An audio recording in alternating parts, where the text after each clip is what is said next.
Good evening, Mountain Patriots and everybody in Frederick County in Virginia. This is Dana B with his favorite buddy, Charlie Markert.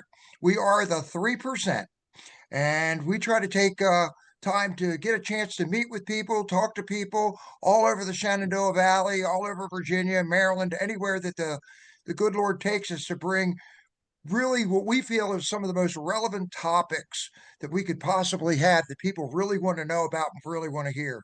Tonight, we have a good friend of mine, Adam V. All right. And I got the opportunity to be on his show, 1600 Unscripted, which is on X. And he does it every Friday night right in front of the White House. And as a matter of fact, he and I got the opportunity to hook up and be able to do his show. And I got a chance to be on his show. And then we've gotten a chance to know each other pretty well over the last few weeks. And I was like, wow, this guy's got an incredible story to tell. And we're going to cover that.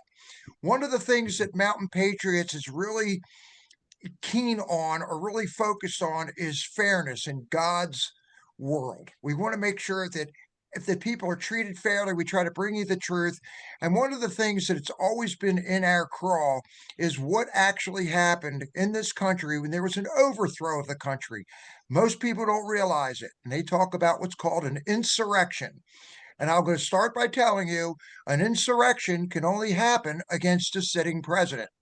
So back on January 6th of 2021, we had an insurrection, not against the Biden administration because he was not the president. Our great president, President Trump, was actually the president. And now we're starting to find out a lot more about what actually happened on J6. So we've got a great guest here tonight. We're going to cover a lot of things. We're going to have some fun with this. But folks, I want to make sure that these J6 folks are phenomenal people. These are real hardcore American patriots. We know a lot of them ourselves. They're good friends of ours. And there is a GoFundMe out here for Adam's organization. We're asking for help for the holidays. And we want you to go to the GoFundMe account for HHF. It's actually Give Send Go HHF. It's for the Homeland House Foundation because Adam takes care of a lot of people, and we're going to talk about that tonight. So without me rambling on, I'm going to turn it over to my buddy Charlie, who kind of takes us down the rabbit hole with things so that Dana doesn't talk the entire time. Is that about right, Charlie? That works for me. All yours, my friend. Okay, I just want to preface this with I have to look down to get my voice working properly. So please pardon my having to look down so my voice comes out better. Say a little prayer for Charlie, folks. He had his last radiation treatment on his throat. This guy is also a super patriot.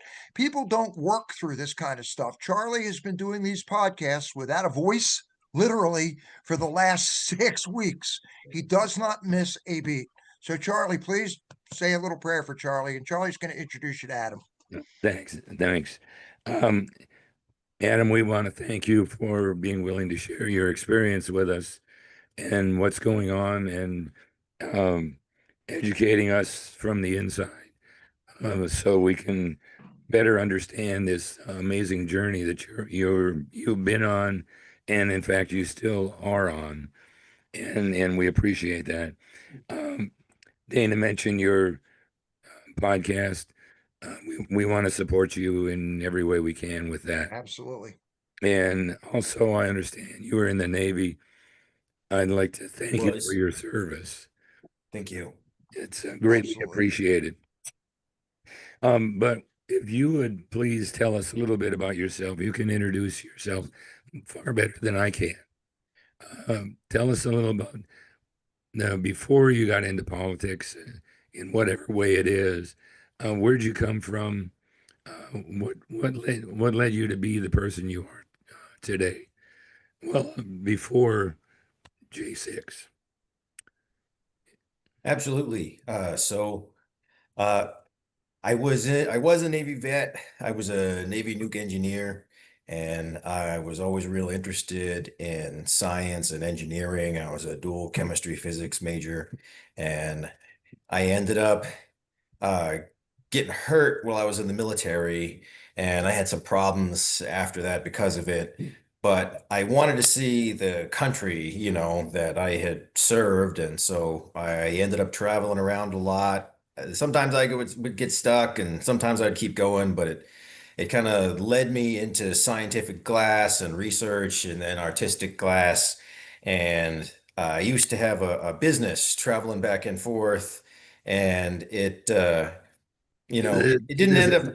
this is glass blowing, right?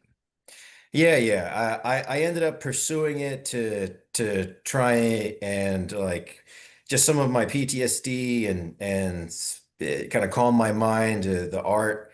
And I tried making it a business out of it, but it didn't work out. But it was the craft stuck with me. And so That's excellent. I always did that craft. And I used to listen to a lot of politics while I was like doing the glass working and working on my craft. And that led me into wondering what was going on. And I had been interested since I was an engineering student when I saw the Twin Towers go down. I had been Right. following 9/11 architects and engineers for truth for a long time. And so there had been a growing movement of people who had studied physics and engineering that didn't agree with the mainstream narrative. Right. And that kind of led me down the rabbit hole for a lot of things, for COVID and some of the abuses and strange things that happened during those years. And then again, these mass migrations and the economic downturns and implosions in our housing market and the derivatives market that we've watched happen that's been so grievous to the American public. And honestly, something that if you would have talked to a lot of us, we wouldn't have said you were crazy, if you had just described what modern politics has become. And so that led me more and more to try to be there and see, as opposed to just absorbing as a third party. That got me into amateur investigative journalism, and that kind of got me on the road to J6. I had covered some of the Stop the Steal and the COVID protests, and Right. J6 just seemed like a logical place to wind up to It cover those was. sorts of things. Yeah, it's funny you said that, Adam. You went through, we went through, my wife and I went through the same thing. Uh, we went from the Twin Towers into what was going on in politics, into the next logical thing after Stop the Steal was J6. And my back went out the night before. And I had my backpack and everything else. And a friend of mine called me the night before and he goes, "Okay, you ready?" I said, "Dude, I can't even move." Okay. But you were down there trying to do a lot of the journalism stuff, to be able to follow along with that and get the word out. I appreciate you being down there, but sometimes the road to hell is paved with good intentions, isn't it? Yeah, it just worked out for me. It's like because of the back problems I got and some of the other problems I picked up it from my time in the Navy, I'd have long periods where I'd like be stuck or I'd be stuck in bed or you know um maybe get kind of depressed. But like I said, I did those crafts to kind of take me back, and that's what got me, like even on downtime, I could read articles and I could dig into what was going on with politics. And it was just kind of like a North Star for me. And it was something that brought value into my life. Like I said, I tried a couple of things and they didn't work out just because of the disabilities I was fighting. But with studying politics, it didn't matter, It was just about collecting the truth and trying to be useful. You figure out something that's embarrassing for the corrupt, and you just try to spread it, and you try to encourage others, and you just try to keep pumping. Absolutely. The more that you learn about politics and what's going on, the more you become a political animal. And Yeah. I came that way by listening to Rush Limbaugh Yep. and Glenn Beck and all of those guys years and years ago, and got into it that way. But would you tell us a little more about your J6 experience? Sure. So, um, I was there with my little brother, and we we saw Trump speak. It was a huge, huge crowd. It wasn't at all like CNN said, gigantic crowd, a lot of families, a lot of elderly people, very happy, positive vibe. And then people said that they were going to start moving towards the Capitol. And my brother and I, we were already just going to leave. We didn't really want to stay for anything, but we were walking to go get a hot dog when we heard the booms of the bangs going off. Right. And me being a amateur journalist, I wanted to see what was going on. So we ran towards the noise. But at the time we got there, we saw the people on the steps. You could see the police shooting into the crowd, even though the crowd wasn't really moving too much up the steps yet. And it was just terrible what I saw. It was, I think, in hindsight, one of the largest acts of stagecraft that was perpetrated on the American public to see what the public would bear. Almost like a Hollywood movie playing out before all of our eyes, with a lot of different parties and actors vying for a grip of their narrative piece. But I saw police brutality that day. I saw old people being brutalized. I saw police firing on a peaceful crowd, which is what agitated the crowd.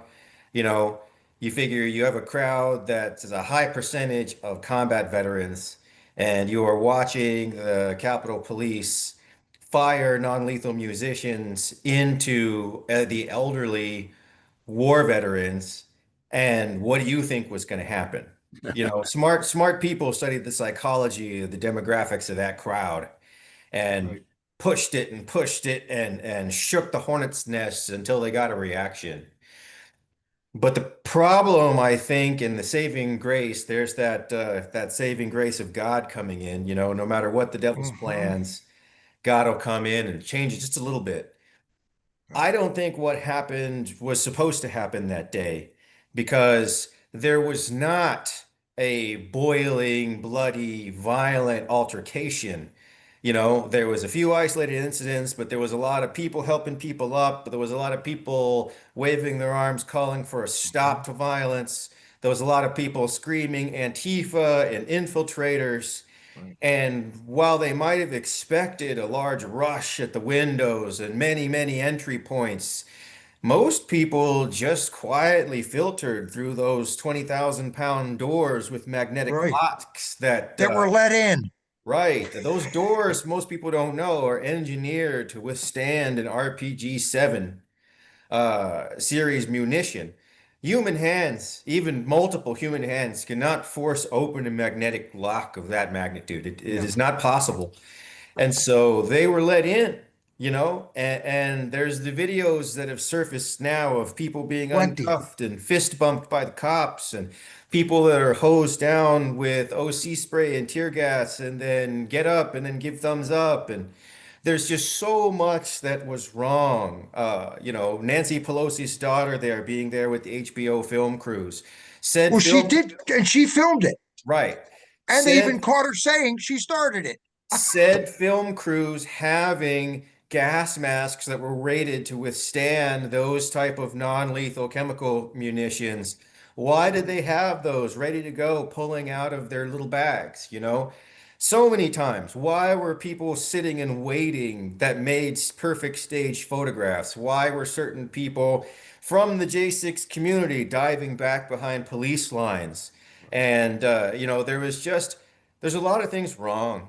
There's people that had prior crimes and problems in their lives, and suddenly they went away and they're now platformed and they're a large part of the narrative.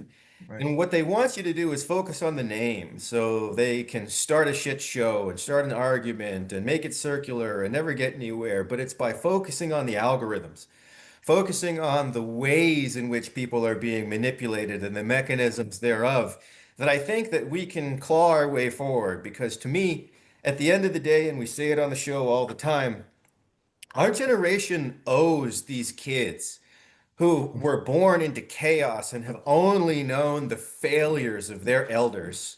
We have to protect these kids until they get to voting Great age, point. because they're not fooled. You go talk to your average person right now who's 14 to 20 years old, and they understand that the system's rigged. They understand that they've been ripped off terribly. And Right. if they just had a little bit more wisdom and age and experience and power, then they would do something about it. But it's up to us to protect them, to watch their six, and to give them that time. I agree 100%. When we started Mountain Patriots, Adam, we started it originally. Well, first it was a neighborhood, just a neighborhood watch. But then as it got bigger, we were mostly concerned about what would happen to the children. Okay, that's our whole, and it's not funny, it's serious. When DJT 45 through 47 got into office, when he first came down, one of the things with it, his major priorities was the children. And we could get in, we'll get into episodes here on child trafficking and everything else that's coming out right now, and how you got the elite, you got everybody else that's involved in this stuff. We'll get into those topics as we go along in other broadcasts, but you're right, it is all about the children, and we're trying to do everything we can to make sure that they have the right upbringing, for lack of better terms, and get the truth. Charlie, what's next? So, given the fact that you witnessed all of that, Hmm. where did that lead you in your next set of actions, or well, how were you motivated to, or what were you motivated to do? After the pardon? Yeah, after the party. After the party, right? So, uh, it was real strange for me. It had been 4 years away from all my family and friends, and the thing ripped my family in half. I have real liberal family members, and I have conservative family members, and my older brother, who's liberal, was actually the one who turned me into the FBI and turned state's evidence the day of January 6th, and then ended up sending them photos that I texted him of the event. And uh, my younger brother and some friends warned me about it who knew us all, and that kind of set me off on the wild ride of running from those guys. But I knew I had to do something. My brother Right. and I, who I desperately tried to keep in contact with, my younger brother, um, we knew that if we made it through, and by the grace of God, somehow, some way, if we made it to the other side, it would be a testament that, if tyranny overtakes your country, then you just have to resist long enough. You just have to hold out. And this is the thing that the system actually doesn't want you to know.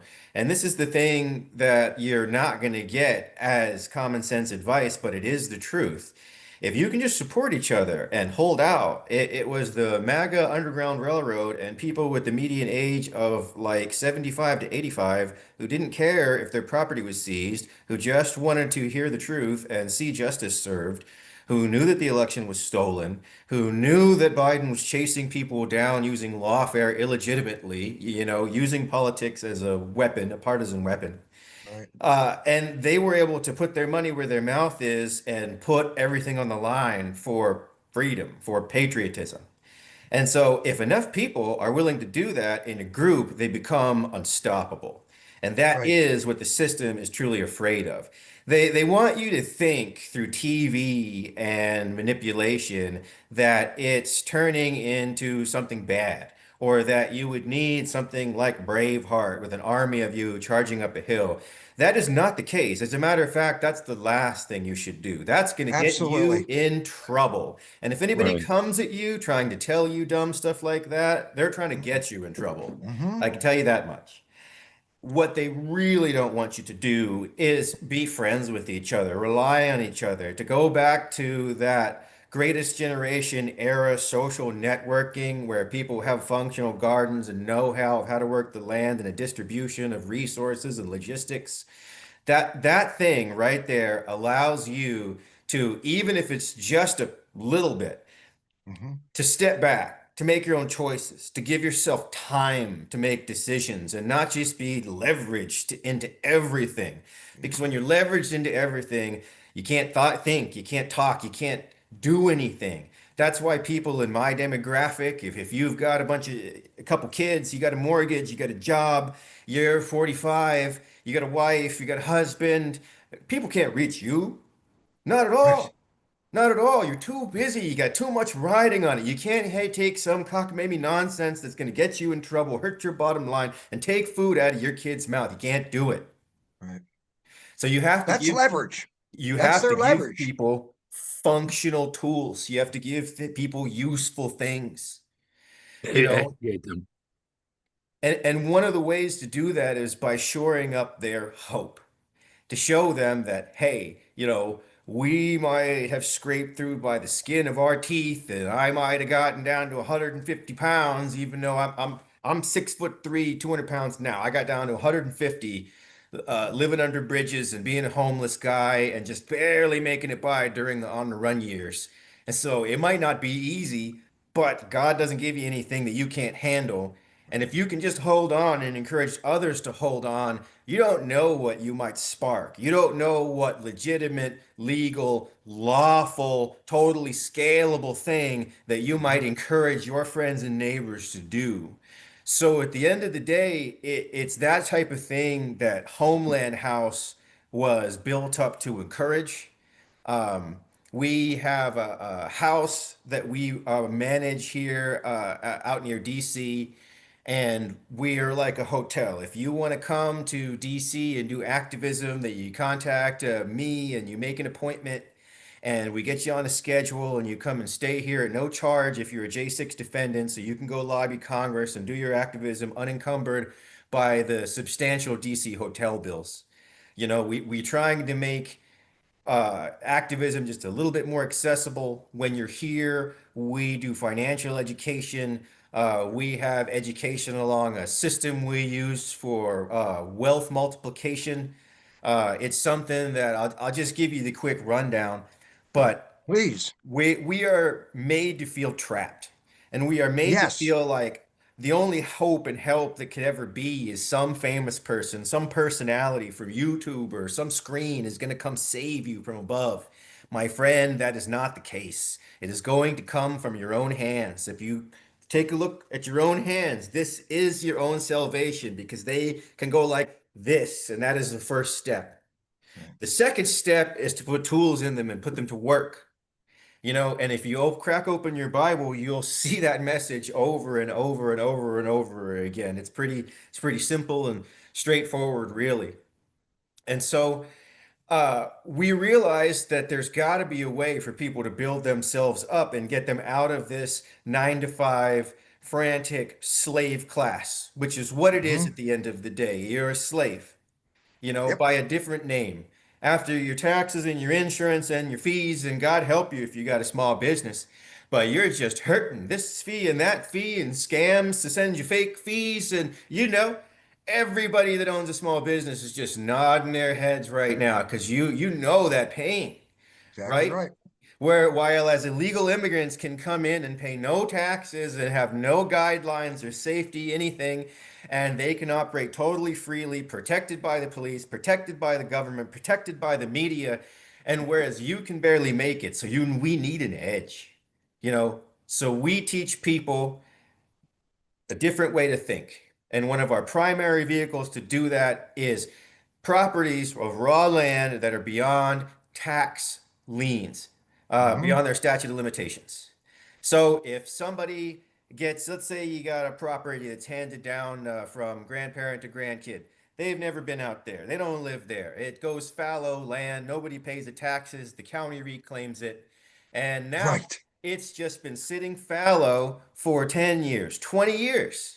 Well, if you look up the statute of tax limitations on your state, let's say Arkansas or Virginia is 7 years, and it's a 10-year-old property, you don't owe those property taxes. If you're willing to go file the paperwork and make friends with the county assessor's office and just do the one foot in front of the other, get the paperwork filed, you can get a judgment on that land and get the deed. You can then take that deed to a law firm, pay the $1,000, and you can get a clear title, I love which it. which He's allows you, if you don't know, I see Dana gets it, but for the because this is audience what we talk members, about. For the audience members who maybe have never done it before, that means that you can then take that land that you picked up for maybe 1,200, 1,500 bucks acreage now, and you can resell that at market price. Amazing, isn't it? Right. Look And what we've learned in the last 5 or 6 years, Adam. This is what and I'm going to say this to the audience that's going to hear this and watch this. We have been talking all about this Social Security numbers, 1913, titles, taxes, property taxes, how to get free of a lot of the different things that are out there. And it's a straw man concept. And I know you know all about the straw man. And what we were watching Trump do right now, people are laughing about, I'll just use the 50-year mortgage. That's a whole other story, but that's to kind of give people hope. But that's not what it's about. Okay. Or the central bank or property taxes that are here in Virginia. Yeah, people can lose everything they have because they paid all this money in, and then all of a sudden they lose everything over property taxes. This is all designed to keep us in line, and we are cattle. That's part of, I'm not going to say cattle, chattel. Okay, we are chattel. And what Mountain Patriots does, and I might as well lead into a commercial if that's all right with you, Charlie, because he's right. He's Go for right it. on, Adam. You're right on point with this, because there's a lot that we all can do together to make this happen. So this is our website. This is MTN Pats. Mountain Patriots. And what Mountain Patriots does, we always say it's in the book. We have a book called The Thinking Prepper by Rick Choi, or the late Rick Choi, one of our greatest friends. But the book that we follow the most and closest to is the Bible, because we are a ministry, Mountain Patriots Educational Ministry. We have videos on Rumble. We have them on YouTube. We also have a podcast coming up where people can sign up for it.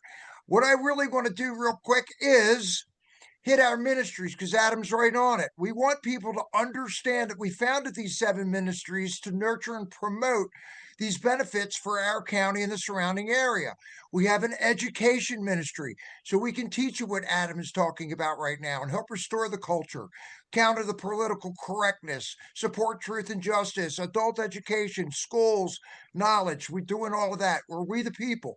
Spiritual ministry, a Black Robe Regiment. We do Bible studies. We try to make sure that we share our beliefs out there everywhere we can, and support everything from Bible study to music. Our Constitution, people do not understand what our Constitution and Bill of Rights is, so we cover that as well. We're also part of Sheriff Mack's organization, Constitutional Sheriffs. We have a civil defense ministry. We don't have to go out and beat people up. We just need to stand there and know what our rights are. But we do have a defense ministry. We know what to do in order to bug in or bug out and be able to protect ourselves and be efficient and proficient. We have a preparedness ministry. Adam, you hit on this too. We want to make sure that we educate people on medical first aid, water, shelter, transportation, equipment, fuel. If somebody needs a hand, they can get in touch with us over here at Mountain Patriots, and we're going to do our best to help someone else out. It's not what you are, it's who you are, and we take care of our own. We try to. And then there's community ministry. We do things with food. We do things to help support child rescue, teach people about child trafficking, educate people on products and service, and provide advocacy. One of the people that I know that you've met, Adam, is probably Janice Grenadier. She is judicialpedia.com. She's out there right now fighting as an advocate, an AD advocate for the J6 folks. And then we have a health ministry. If you're not healthy, food wise, not just healthy food wise, but mind, body, and spirit, there's nothing there's nothing you can do. All right. We want to make sure that people are hooked into it. And there's one last thing that I do want to show. We do Wake Up Winchester events, as most people know, but we have a calendar on here. We also have, and I'm going to go back home, this is the 250th anniversary. Adam, we want your help, and we also want help from the Homeland Homeland House Foundation. Folks, go to the Give, Send, Go, and go to that foundation and help these guys out. This is our podcast sign up. No one knows about this country better than some of the people that are older, the older generation. We have, let's talk, sign up for the historical podcast. We want people to register here and help us with our historical podcast to make America patriotic again. So here's the chance to be a part of our 250th anniversary. We need moms, dads, kids, teachers, business owners, history buffs. We want people to dress up if they can and be a historic figure and talk to us. Let us interview George Washington. Right, Charlie? Let us Right. interview Paul Revere. Let us interview Thomas Paine. Let us interview Betsy Ross. Or if you just have a historical flavor about the Valley or about America, we want you to come on and talk about it. And that's our historical podcast. We're going to have people step back in time and relive history like never before. So we want you to come out here, take a look at wakeupwinchester.com, sign up for what we're doing, and help us get this word out as an education piece and help us celebrate the 250th anniversary, because I really do believe that God is doing a massive revival here in this country right now, and we get the opportunity to be a part of it. So that's my little commercial for tonight, Charlie. How to do? Great. I tried to spit it all out at one time. It's a lot to cover at one time. We need your help, Adam, and we're going to help you, my friend. Yeah, and Adam, what I also wanted to, I'll make a comment first. I like your formula of the faith and prayer as one element, the tools as another, and hope as the other, as the third. I just want to mention, hope is not a strategy, but it's a source of energy and dedication, and the willingness to go forth and do good. And I think that is crucial in everything that we're doing. Is there any other topics that are foremost on your mind that you want to share with us, or What's near and discuss? dear to you that you'd like to see happen, and what we can do, Adam, together? Yeah, two things. I just wanted to land the plane on the Homeland House education Please do. This packages. is important, folks. This is important. Get a pen. So the whole point of becoming a landowner is to change your thinking, is to go from a mere subsistence mindset to an abundance longevity mindset. An apple is just a single object that you can eat that you have to share with somebody. You divide it up into pieces and give one to each person. An apple tree gives you more apples than you can carry by yourself, enough for your whole family and for cider and for everything else.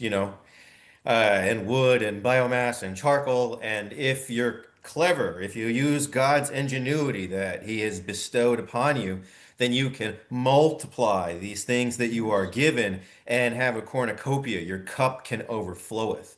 I And, love it. and that is the mentality that we're trying to teach with Homeland House. We have a plan. Once you've acquired the land, if you can get not even a full bulldozer, just a skid steer Mm-hmm. with a bucket and a forestry bit, the one that rotates and chews up the trees, you can rent all this stuff. You don't have to purchase it. Anybody can do it. As long as you're of age, and you can get a couple of courses on YouTube. It's not that hard.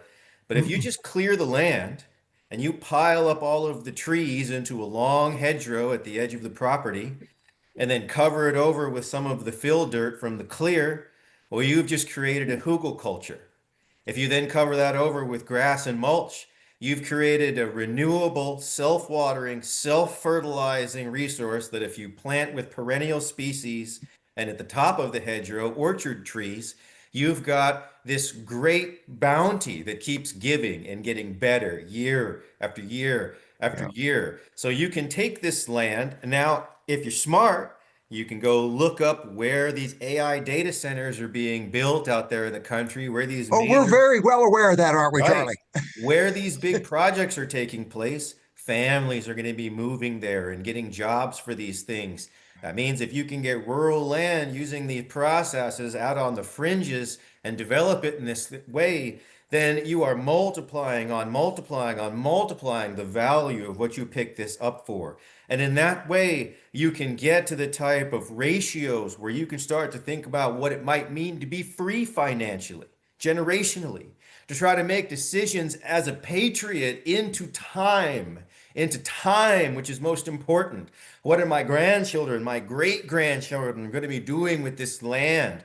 With this Right. lineage, this legacy I'm trying to bestow. And if we can get that type of thinking back into the people, because I can tell you, the young people are hungry for it. There's just not a lot of Yes. sources for it.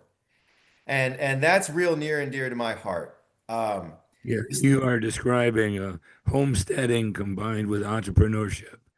And Absolutely. we're doing this. I mean, this is part of the reason, folks, that we're having this conversation with Adam, because that has a lot to do with what Mountain Patriots does. We're working with the homesteaders. We're working also with people that are looking at the data centers. So we're trying to, the political aspect, we're trying to bring it all together. But Adam's right. If we do this right, it's generational to generational, and we leave this country and this world a lot better off for our kids and grandkids. That's what we're supposed to do. That's our mission. That's what we're supposed to do. We're not supposed to use everything up and then say, here, good luck, kids. Okay. That's what we got really close to that, which is why J6 happened. We Right. got this close to it, and people were like, we're not dealing with this. You are not taking our country. Well, what was the second thing you were wanting to mention? So the second thing is something very near to my heart. A very good friend of mine, Alex Duval, a titan among men, a selfless fighter for the J6 cause, has just passed away due to natural causes. He was 54. He He never was how stopped. old, Adam? He was 54 years old. Oh, He was an expert sitar player. He had an encyclopedic knowledge of the music industry, of how the handmade crafts. He's an expert luthier, businessman. And, one of the things that was most near and dear to his heart was his wife, Suzanne Monk, who was a lioness in the J6 movement. Everybody's heard of her. She was responsible in large part for the J6 Pardon Project, a relentless warrior who went into the halls of Congress again and again and again and stood outside the DC gulag in the freezing cold with the Chinese MAGA members and other J6 advocates and affiliates that were ceaselessly supporting. When everybody else forgot us, when the mainstream narrative couldn't stop smearing us in those dark years in the middle of Biden, and we didn't know what was going to happen, those people had stood fast. And right. Alex Duval, he gave to the very end. He took in people with addiction problems. He took in people who just couldn't get it right and took out their problems on those around them. And he still did it with a smile. Just a few days before he died, I saw him tackle this outrageous problem that would have made anyone else furious. And Alex turned to me and he just smiled and he said, "Man, I really hope that person can get some help and can find some peace because I know they're a great guy.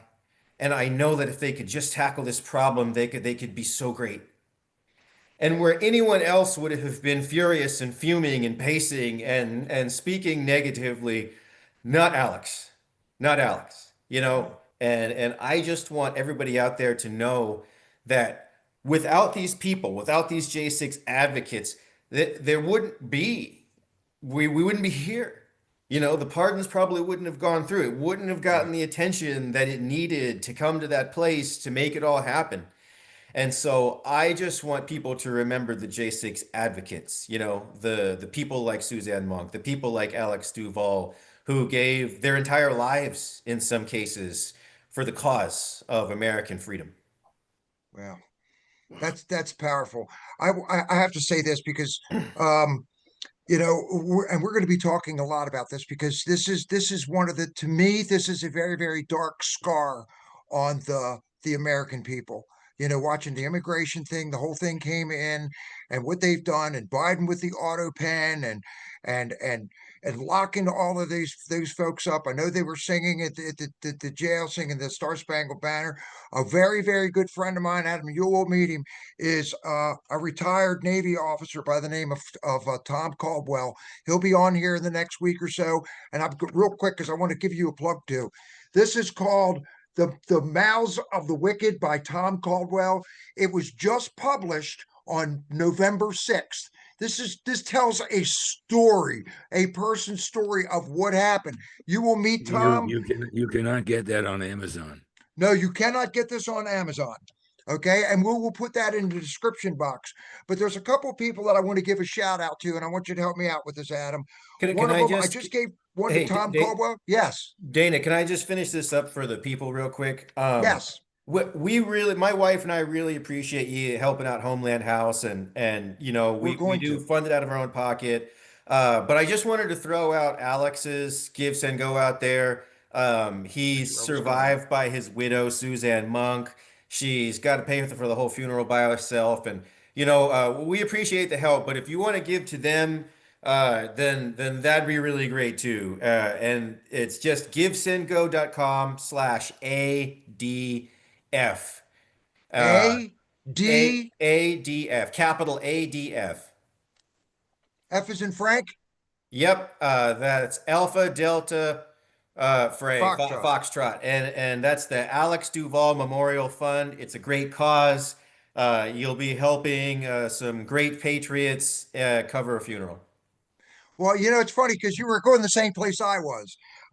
Janice Grenadier has been an advocate, and I know you've spoken to her. I know my buddy Tom has spoken to her. We helped the Caldwells out. They were actually speakers at the first Wake Up Winchester conference, wakeupwinchester.com conference #1.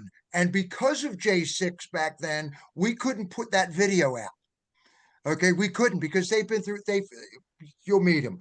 But Janice is one. Tom is one. We're definitely going to put in the description box, folks, that we want you to go to givesendgo.com dash ADF for Alex Yes. Duval. Okay. And you also have a good friend by the name of Tom Rivers, don't you? Do you have a friend by that name? Tim Rivers. I'm sorry, Tim Rivers. And he's done a lot of work in putting this to pen and paper as well, to let people know about this story as well. Am I correct there, Adam?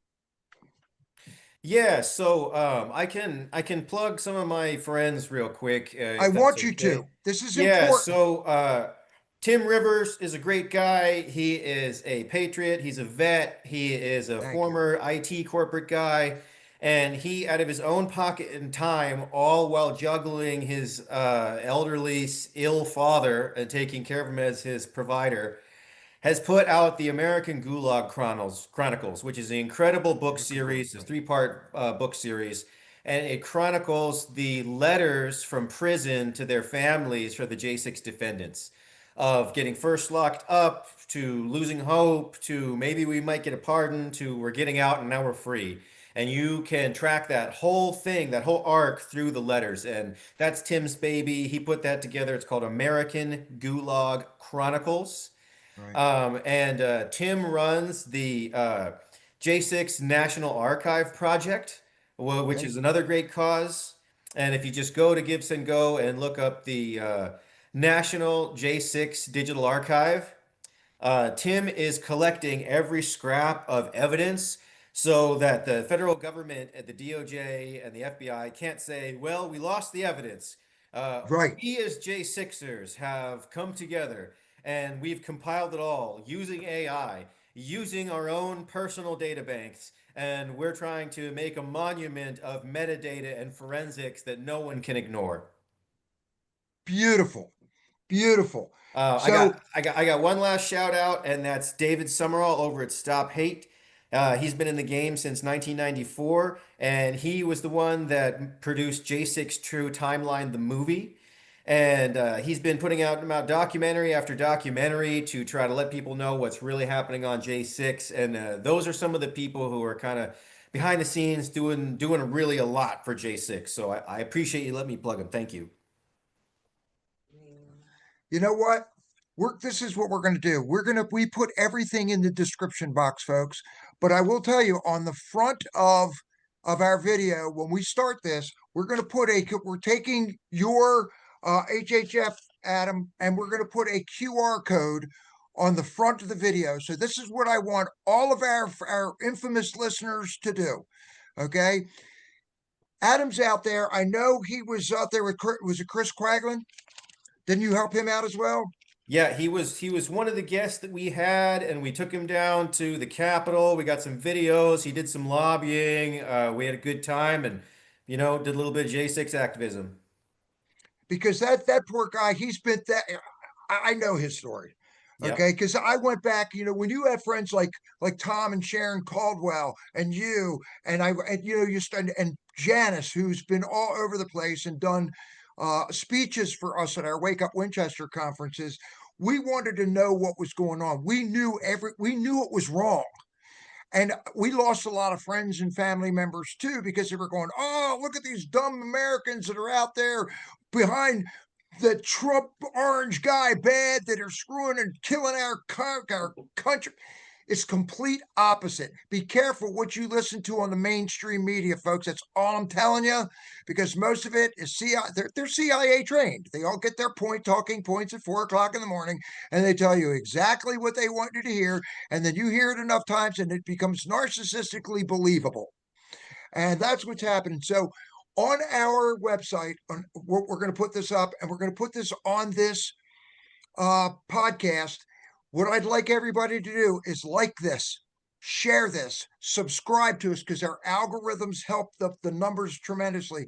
And please, with all of the work that Adam and Beth are doing, please, I'm asking you from my heart to your heart to donate, okay, to the Homeland housefoundation.com, and we're going to put it up here, and we'll make it easy. You'll be able to take a picture with your phone and send something in. So let's help these guys out. Charlie, what do you have to add? I know you do. This Right. is Well, so important. I second what you said This wholeheartedly. is so important. Are there any people still detained? J6ers detained? Absolutely. Dan Wilson is still detained. There's still a number of people that are still detained. And that's why we stand in front of the White House every week. We hold the J6 vigils. And it's all different J6ers. Suzanne and Alex were the ones running it so far. And like I said, Alex really gave his life in service of J6, That's trying to Suzanne Monk, correct? Suzanne Monk's husband, That's Alex what I thought. Duvel. Okay. They were the ones running the vigil. And so us J6ers are trying to step up and just be there. Anybody is there every week to let the people, the American people and the administration and the president know that hey, we're still here. There's still massive discrimination out there. We have guys who were C-level corporate guys who can't get a job in McDonald's now because of the level Right. of J6 discrimination. We have people that are being denied doctors. We have people whose lives are just ruined. People who are being denied banks. People who higher up the food chain. You talk to guys like Enrique, and it's like they're a non-person. Their credit card payment processors won't take them, and I myself have had these problems. Joe Biggs, a lot of the other veterans, they're just everything is a fight. Everything was taken, all because you were affiliated with J6. And what we're trying to remind people is that we're still out there. You know, Yeah, you are. um, and it's tough for us. We have our own problems inside of J6. We got a guy who, this isn't definitive evidence, and I'm not a lawyer, and this isn't an accusation, but word on the street with everybody is that there's massive grift going on. That some of the Yeah. personalities that have been elevated inside of J6 that for some reason easily get money and easily get major media attention, Right. that they're there to hurt us. And the adult conversation that we have to look deeply at ourselves and try to identify what's wrong and fix it and move forward.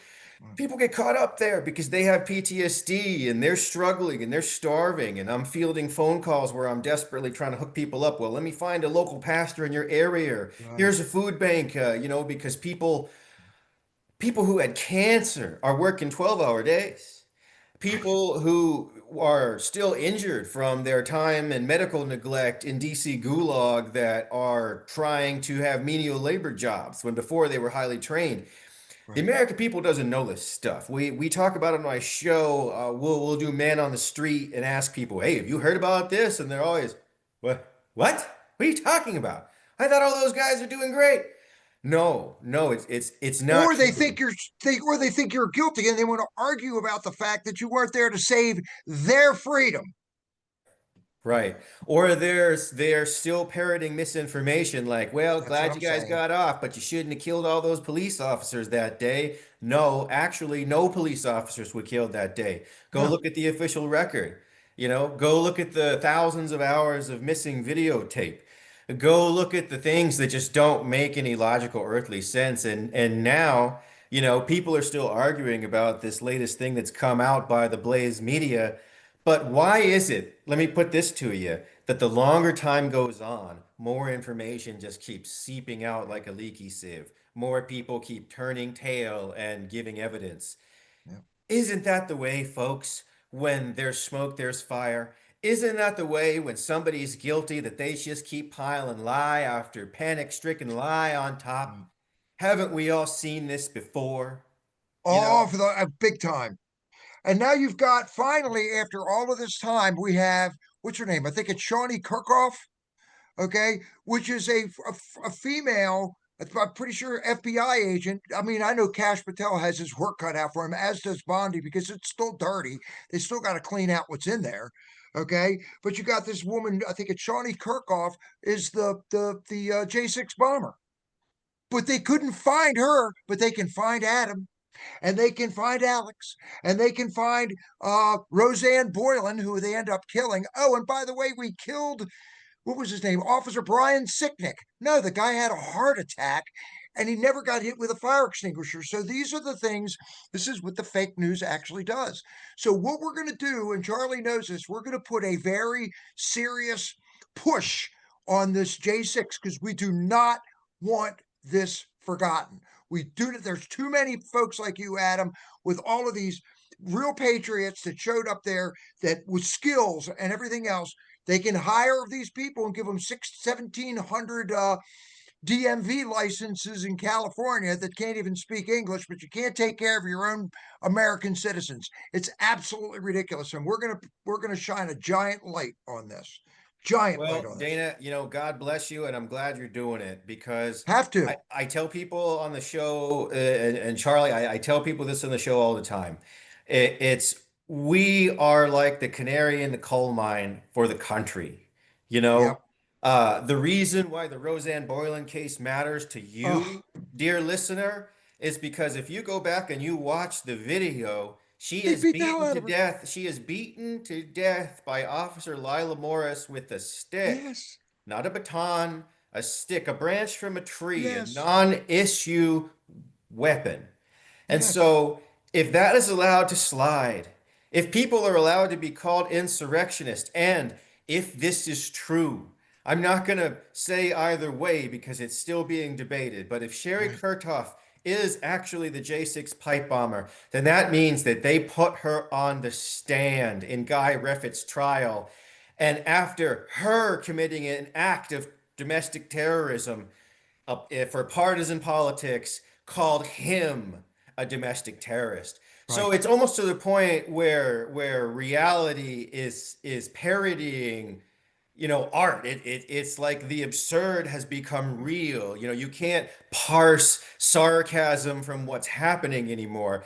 And so that's the point in history when things change. Look at Rome. The rape of Agrippa on the steps of the Yes. of the Yes. main house. Great point. Right, right. When the people just couldn't stand not one more drop of bullshit, not Right. even one more. And I think we're getting close. If we can just all band together, and they're going to try man versus woman, black versus white, Christian versus Muslim, they're going to All try. division. But if you can just hold tough and uphold the values that the greatest generation tried to put forward before they were so mercilessly cut down by that Yeah. great war, then I think we actually have a really good chance. Amen. I can't, Uh, that's a great place to stop it. That was it is. perfectly stated. So We real want quick, go ahead, Charlie, because I'm going to, we want to have you back for an update absolutely. at some point in the near future. Very near future. Well, we're going to be working together anyway. Adam and I already have plans because we have to take care of our own. We're looking at homesteading. We're looking at getting the message out. We're looking at Black Robe Regiment. We're looking at the spirituality part of it. We're trying to bring the inclusiveness back, the normal inclusiveness, not the divisive stuff that they want us to do, Charlie. That's the one thing that Mountain Patriots has been steady and constant on is inclusivity. Okay, we're not out there bashing people, and people like to do that. Okay, the nasty stuff gets the headline. That's not who we are. We're out here to help. We're out here to support. We're out to love our neighbor like ourselves. Thank you, Adam. Really sir. appreciate your time. Absolutely. And really quick, And, folks, before I and turn it over to Charlie for our final prayer, God bless you, Adam. And I want to make sure that people know it's Homeland House Foundation.com. We're going to put we're going to make it easy for you. We're putting a QR code. I'm going to put it all over this video. Okay. So I'm serious because this is important. It's not just them. This is going to spread to everybody else. And we can start here, just like the mustard seed. We're going to make that faith grow. So make sure, folks, that you like what you see today. Please share this. Copy, paste it, send it, tell your friends, your fellows, your neighbors, your best buddy, your mom, your dad. Subscribe to what we're doing. Share it, subscribe it, make a comment if you want to get involved. Go on our website, sign up for our 250th anniversary, and please come back here and join us again. And with that, the Mountain Patriots have a special prayer. Okay, we have our own constitution, our own bylaws. We also have our own prayer. So, Charlie, I'm going to turn it over to you for the Mountain Patriots prayer. Thank you, Dana. Let us pray. Dear Lord, thank you for this beautiful world and this country that you've given us, and the patriots who are willing to care for it. Thank you for inspiring our founders to create this beautiful republic. Please help us to keep it as the aspiring place to live. Please give us the wisdom to do the right things, the common sense to judge wisely, and the energy to never give up, and your unending grace in which we take comfort. Amen. Amen. Amen. Now, as we always say, Adam, thank you again for being here. We will hook up. You and I will probably talk again tomorrow. I know I'm going to talk with Charlie. And as we end every Mountain Patriots broadcast, what is it, Charlie? It's in the book. In the book. Have a blessed night, everybody, and we'll talk to you again. Peace out.